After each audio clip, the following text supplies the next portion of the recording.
I guess this is part 2 of raspberry trellising, but I have a tape measure here, but you know, these posts are mostly in.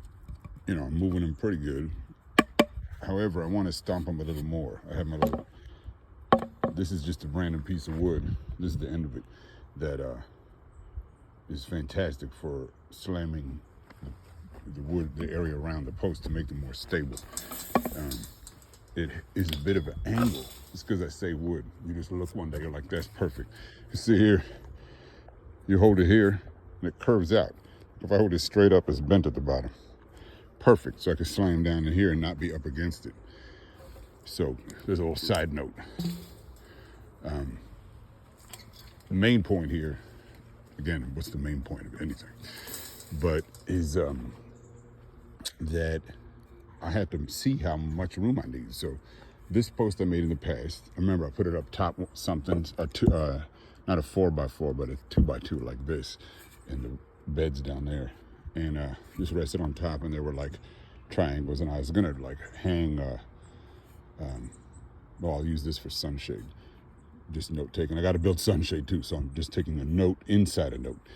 But this was used in the past, and I know this is the middle, and I can hold this up here basically like this, and just look, and be like, oh, the edge of that kind of extends good, so I'll just, there's probably more of these. I could just use those, and see. So here, I'll do it again.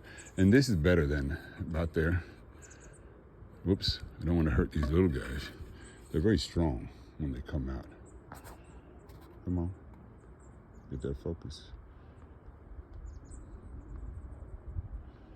Oh, it's having trouble, are you? Maybe this one it'll focus. Damn, look at that. Something these phones can't do. Focus on stuff. Anyway, it's gorgeous. Maybe if I hold it up against a better backdrop. There we go, yeah. So these are the raspberry leaves coming out. And I want to get this trellis in before they flush out, so that way they're all angled correctly at the sun. But anyway, measure with the actual thing if you can, instead of like a measuring tape. Although use measuring tapes, there's no rules. And you know, here we go. So the idea with this trellis, this is Michael from the apple grower, I forget his last name, is you can take these inner ones and pull them out. So these canes in the middle, you can have a trellis with a wire. They can be attached to the wire. Now the inside's open for the new canes to grow up strong. So I'm gonna copy his ass. He seems to know what he's talking about.